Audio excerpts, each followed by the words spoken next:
મિત્રો આપણે સમોસા તો બનાવીએ છીએ ઘરે, પરંતુ માર્કેટ જેવા સમોસા ક્યારેય નથી થતા. તો એવા ક્રિસ્પી અને કુરકુરા સમોસા ઘરે કેવી રીતે થાય એ રેસીપી આજે હું લઈને આવી છું. તો ચલો શરૂ કરીએ. તો સૌથી પહેલાં મેં અહીંયા લઈ લીધી છે એક મોટી ડુંગળીને મેં અહીંયા ઝીણી કટ કરી લીધી છે. હવે પછી એની અંદર આપણે ઉમેરીશું ઝીણા સમારેલા લીલા મરચાં.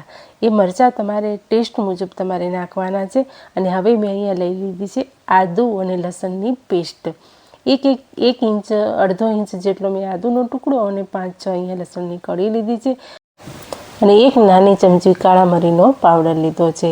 અને હવે અહીંયા અડધી નાની ચમચી આપણે લઈશું હળદર, અને અડધી નાની ચમચી આપણે લઈશું ધાણા જીરું પાવડર, અને એક મુઠ્ઠીથી થોડાક વધારે આપણે લઈશું મમરા. શું તમે મમરાની રેસીપી આવી રીતે મમરાના સમોસા બનાવ્યા છે? નથી બનાવ્યા ને તો આજે જરૂરથી બનાવજો. અને એકદમ ભરપૂર માત્રામાં આપણે અહીંયા લઈ લીધા છે લીલા ધાણા, અને મેં અહીંયા અડધી ચમચી જેટલો અહીંયા લીધો છે મેં અહીંયા ગરમ મસાલો. તમારી ઈચ્છા હોય તો તમે નાખો, વરના તમે સ્કીપ કરી શકો છો. અડધી ચમચી જેટલું મેં અહીંયા આમચૂર પાવડર લીધું છે, અને અડધી ચમચી મેં અહીંયા ચાટ મસાલો લીધો છે, અને એક નાની ચમચી જેટલું આપણે અહીંયા લઈ લેવાનો છે સોયા સોસ.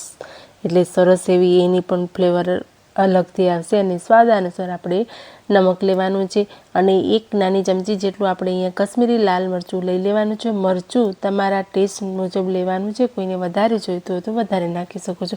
પછી એ બધાને આપણે સારી રીતે મિક્સ કરી લેવાનું છે. અને અહીંયા મેં એક વાટકી જેટલો મેંદાનો લોટ, રોટલીના લોટ જેવો જ આપણે લોટ બાંધવાનો છે. થોડોક કઠણ એવો બાંધીશું, અને પછી આપણે એની રોટલી બનાવી લઈશું. મોટા રોટલા કરવાના છે. રોટલો એક થઈ જાય ને એના પછી એના ઉપર ઓઇલ લગાવી દેવાનું છે, અને એના ઉપર આપણે મેંદો ભભરાવાનો છે, અને બીજી રોટલી એની ઉપર પાથરવાની છે, અને ફરીથી આપણે ઓઇલ લગાવવાનું છે, અને ફરીથી આપણે એની ઉપર લોટ ભભરાવાનો છે. આવી રીતે આપણે જેટલો પણ લોટ બાંધ્યો છે ને બધી જ રોટલી આવી રીતે કરીને એકની ઉપર એક ચડાવતા જવાનું છે. બધી જ રોટલી આપણે આવી રીતે ઉપર થપ્પી મારી દેવાની છે. અને બધું આ થઈ જાય ને કમ્પ્લીટ, એના પછી આપણે 2-3 વેલણ ઉપર મારી દેવાના છે રોટલી ઉપર, એટલે રોટલી બધી અંદર ચીપકી જાય. આવી રીતે રોટલાને થોડોક મોટો કરી લેવાનો છે. મિત્રો, આગળની પ્રોસેસ જોઈએ એ પહેલાં તમને મારી રેસીપીઓ ગમતી હોય અને હજુ સુધી તમે મારી ચેનલને સબસ્ક્રાઈબ ના કરી હોય તો પ્લીઝ એક રિક્વેસ્ટ છે કે તમે મારી ચેનલને સબસ્ક્રાઈબ કરી લાઈક કરજો, ગમે તો વધુમાં વધુ શેર કરજો. હવે આપણે આ બધી જ રોટલીને શેકી લેવાની છે. શેકવાની એટલે આ બધી જેટલી વણીને ભેગી એ બધી જ લઈને આપણે આ તવી ઉપર આવી રીતે શેકવાનું છે. શેકવાની એટલે દાગ જરા પણ થાય નહીં, હલકું બંને સાઈડ આપણે શેકી લેવાનું છે, અને પછી એને આપણે ઉતારી લેવાની છે. એને તરત જ પછી આપણે ઉપરની જે રોટલી હોય ને એ ઉપરની રોટલી આપણે હળવેકથી કાઢી લેવાની છે. પડ એકદમ ખુલ્લું પડી જશે, રોટલી તરત જ નીકળી જશે. અને એ નીકળી જાય ને એટલે એ ઉપરની આપણે સાઈડમાં મૂકી દેવાની છે, અને નીચેની જે બીજી બધી રોટલી જોઈન્ટ છે ને એને ફરીથી આપણે તવીમાં આવી રીતે શેકવાનું છે. જે ભાગ કાચો છે ને એ બાજુ હલકું આવી રીતે દબાવતા જવાનું, ને હલકા હાથે આપણે ધીમા ગેસ પર શેકી લેવાનું છે. અને એ શેકાઈ જાય એટલે વળી તરત આપણે એને ઉતારી લેવાનું, અને બીજી રોટલી આપણે કાઢી લેવાની છે. તો મેં અહીંયા 3 રોટલી ભેગી કરી છે. તો આ જ મેથડથી આપણે બધી જ રોટલીને આજુબાજુ આમ શેકી લેવાની છે. શેકાઈ જાય એના પછી આપણે આ રોટલી ગોળ છે તો આપણે એને ચોરસ કરવાની છે. તો આજુબાજુનો જે છે એને આપણે કટ કરી લેવાનું છે, અને વધારાના ભાગને આપણે કાઢી લેવાનું છે, અને એને આપણે ફેંકવાનું નથી. આપણે એને પણ સમોસા આપણે ફ્રાય કરીશું ને જોડે એને પણ આપણે ફ્રાય કરી દેવાનું છે. એકદમ ક્રિસ્પી કરારા કુરકુરે જેવા લાગે છે. તો પછી આપણે મિડલમાંથી આપણે બંને પટ્ટી અલગ કરી લેવાની છે. આવી જ રીતે બધી જ રોટલીનું આપણે આવી રીતે લાંબા પીસ કટ કરી લેવાના છે. એના પછી અહીંયા મેં બનાવી છે સ્લરી, અને એને આવી રીતે લગાવીને ઉપર બીજી પટ્ટી પાથરી દેવાની છે. અને હવે આપણે જે મસાલો તૈયાર કર્યો છે ને એ મસાલો આપણે જેટલો સમાય ને એટલો મસાલો આપણે મિડલમાં ભરવાનો છે.